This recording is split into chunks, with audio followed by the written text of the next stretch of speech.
కరుణామయి కాశీపురాధీశ్వరి అమ్మ బిడ్డల ఆకలిని గమనించి మరీ కడుపు నిండా అన్నం పెట్టి ఆనందిస్తుంది. పిల్లల అవసరాలకు తగినట్లుగా అడిగినవన్నీ సమకూరుస్తుంది. కాశీలో కొలువైన అన్నపూర్ణాదేవి కూడా చేతిలో గిరటితో కనిపిస్తూ భిక్షాందేహి అంటూ తనని దర్శించుకునే భక్తుల ఆకలిని తీర్చడంతో పాటు వైద్యం, వివాహం, ఉపాధి, ఆశ్రయం ఇలా సకల అవసరాలను తీర్చే తల్లిగా పూజలు అందుకుంటోంది. కాశీ అనగానే పవిత్ర గంగా నది, విశాలాక్షి సమేతంగా కొలువైన విశ్వనాథుడు గుర్తొస్తారు. ఆ స్వామితో పాటు అమ్మవారిని పూజించుకునే భక్తులు ఆ తర్వాత వెళ్ళేది అన్నపూర్ణాదేవి మందిరానికి. ఆహారం లేదా ధాన్యాన్ని పూర్తిగా పరిపూర్ణంగా అందిస్తుంది కనుక శక్తి స్వరూపిణికి అన్నపూర్ణ అనే పేరు వచ్చింది.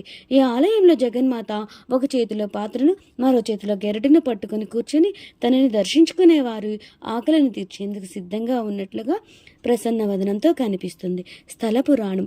లింగ పురాణం ప్రకారం ఒకరోజు శివపార్వతుల మధ్య భౌతిక ప్రపంచం గురించి వాగ్వాదం మొదలైంది.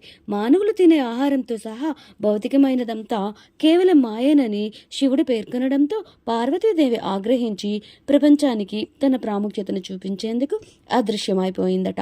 పార్వతీదేవి అంతర్ధానంతో లోకంలో ఆహారం కరువై దేవతలతో పాటు సామాన్యులు అలమటించడం మొదలుపెట్టారట.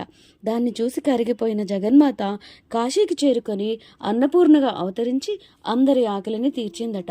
అలా ఆహారం ప్రాధాన్యాన్ని గుర్తించిన పరమేశ్వరుడు తన మాటలను వెనక్కి తీసుకుని భిక్షపాత్రను చేతపట్టుకొని పార్వతీదేవి దగ్గరికి వెళ్ళి ఆహారాన్ని స్వీకరించాడని ప్రతీతి.